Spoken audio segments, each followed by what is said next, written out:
پاکستاني طالبانو د پوځیانو بیخ وویسته، پر مرکز خطرناک ډلهییز برید کړی. جزئیات هم دلته وګورئ او چینل هم سبسکرایب کړئ.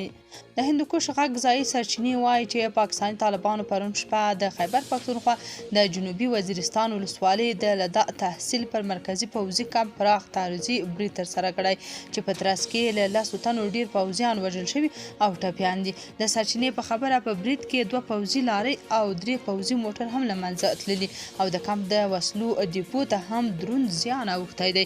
سرچینه زیاتوي چې پوځ له درنې مرګ ژوبلې دوه وروسته پر ملکي خلکو شدید ډزې کړي چې په ترڅ کې یو میرمنه او یو سپینګیری ژوند له لاسه ورکړی او لسګونه ماشومان او ښځې ټپیان شوي دي. دغه راز ځایي خلکو ټوله شپه له کورونو باندې تیره کړې او په ټولنیزو رسنیو د پوځ له لوري د ډزو د بندولو غوښتنې کړي. بلخوا د ژوب ولسوالۍ د مرغۍ کبزې له سیمې څخه ژوب خواته روان د اف سي پر کاروان د غلم په سیمه کې د پاکستاني طالبانو لخوا ماین چاودنه وکړه چې په ترڅ کې 10 تنه اف سي سرتیر وژل شوي او ټپیان شوي دي. په همدې